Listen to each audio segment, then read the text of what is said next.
Hi, everybody, and welcome aboard. This is Battlestar Galactica Remembered. I'm Charybdis, and this is the show that takes a look at all things concerning the original 1978 version of Battlestar Galactica, my favorite television show. And so the channel, we've done some prop reviews and stuff. We'll be doing some costumes coming up. I think the next video I'm going to do is about costumes, so you might want to look for that when it's released. And the other part of the show, we'll be taking a look at the actual program, Battlestar Galactica, and why not start from the very beginning. And so, today we have to, we have Battlestar Galactica. Of course, it premieres in September of 1978, but how did it even get there? And so we have to talk about the so-called father creator, and that is Glen Larson, the television producer and executive and writer who was responsible for creating Battlestar Galactica, but it didn't really start out that way. And so Glen Larson, he originally started out as a member of a singing group called the Four Preps in the late 50s, early 60s. They had some even hits and stuff like that. And he was a writer also. And so by the time he was in Hollywood, he starts writing for television productions, television shows. And so he starts getting into that Hollywood, TV production scene. And so by the late 60s, early 70s, he ends up signing a deal with Universal Studios to produce programs. And so for example, by 1970, he produced the show McCloud. Many of you may remember that show. Also, Alias Smith and Jones was another one. These were from the early 70s. And so he's in there. He's now a successful television producer. And along the way, in the late 60s, he had been thinking about a science fiction show. Star Trek was on at the time in the late 60s and stuff. And so his original idea was a show that eventually, and Glen Larson spoke about this every once in a while, and he called it Adam's Ark. And what the show or the concept was that, there was like the best and brightest of the Earth, people, doctors, scientists, and that type of thing, got onto this spaceship and blasted off Earth. And he said that some of the plot was that they were tricked into going somehow, and that there was like imminent danger facing the planet Earth and stuff. And so they were tricked into leaving on this spaceship. That's all he's ever really said about it, not too much beyond that.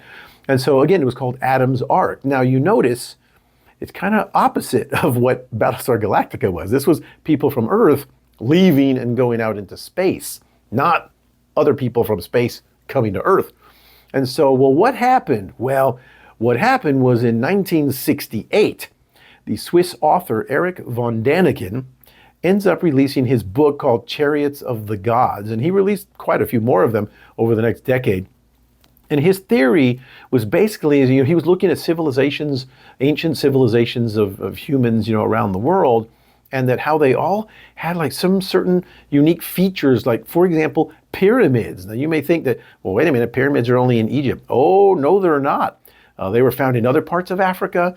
They were found in the Orient. They were found in Central America and Mexico, like the Maya civilizations, right, with those pyramids. So pyramids, that structure appears all around the world, but these were societies that never had any contact with one another. So how did they get that, right? So von Däniken theorized that beings from outer space perhaps came to Earth and shared this technology. And so you get like the ancient astronaut kind of theory, so to speak. And so Glen Larson kind of latched onto that. He kind of liked that idea.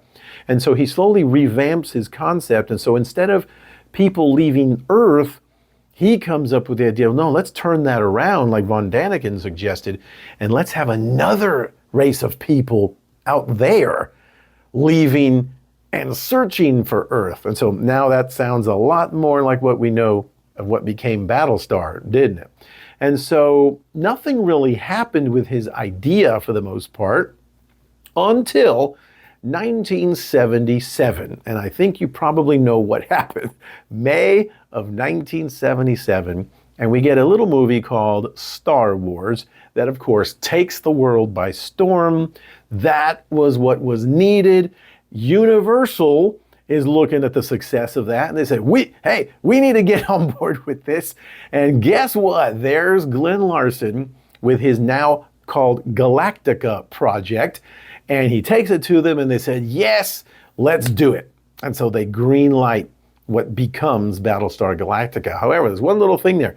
I mentioned the original title was supposed to be just Galactica.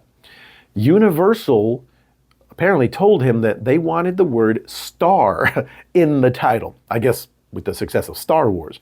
And so the ship, of course, becomes a Battlestar, and you get Battlestar Galactica. And so there it is. It goes through a variety of, rewrites and all this kind of thing to eventually get what we saw on September 17th, 1978. Now, here's the final thing as we wrap up here with this origins story, and that is the original incarnation, right? The original idea that Universal and ABC were going to go with was that Battlestar Galactica was originally going to be a 7-hour miniseries composed of 3 telefilms: the 3-hour Saga of a Star World, and 2 hours Gun on Ice Planet Zero and Lost Planet of the Gods. And there's your 7 hours. It was going to be those 3 telemovies. Those were the first 3 episodes, by the way, and they were going to be filmed and shot and aired in that order: Saga, Gun on Ice Planet Zero, and then Lost Planet of the Gods. That was the original plan. Well, they start filming and everything is going along, right? And the executives at ABC, once they saw the first 30 minutes or so of the production, and that's a great sequence, right? That whole beginning with the Cylon attack and everything.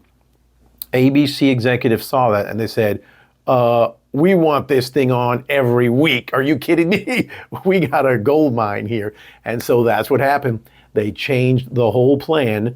It was only going to be a miniseries and maybe come back every year or so. But nope, they wanted it every single week. And they had to rush into production of a weekly show. And there we go, right? We could talk at length, and we might, just about what happened there. But I want to leave you with one question. If you're watching this, put down in the comments below, what do you think would have happened with Battlestar if it had stayed as a 7-hour miniseries? I personally believe that it would have probably been even bigger than it was. And the reason why is because a couple of reasons. Number one, and probably the most important reason, is because those 7 hours would have been just, high quality television, Gun on Ice Planet and then Lost Planet of the Gods. And that was all you would have gotten that first year. So everybody would have eaten it up. It would have been huge, like Star Wars. And then we would have been hungry for more. And they would have probably come back the next year, and maybe the next year, and and it would have, who knows, we could have gotten these little mini-series, 6 or 7 hours every year for several years, handful of years, and it would have been amazing. You would have gotten stories maybe like, Lost Planet of the Gods, War of the Gods, Greetings from Earth, those 2-hour episodes that, let's face it, those are the best episodes of the whole show. And so I personally think that if they would have stayed with that original idea, it would have been even better than what we got. What we got was pretty cool, but there's some weak stories. We know that. But, and they couldn't keep up with the pace and the special effects, and we understand that. But that's what I mean. If you'd gone with the miniseries, they would have put all the time, effort, money into those 6 or 7 hours, and it would have been awesome. So anyway, what do you think? Do you think maybe ABC made a mistake, ultimately going with a weekly series, and then of course they ended up canceling it after 1 season? Or should they have gone with the original 7-hour miniseries idea and just kept coming back every year with a new miniseries? That would have been pretty cool, I think. But anyway, that's all I've got for you today. That's the origin story of Battlestar Galactica. And again, long live Battlestar Galactica. That's why we're doing this show, and I will see you in the next video.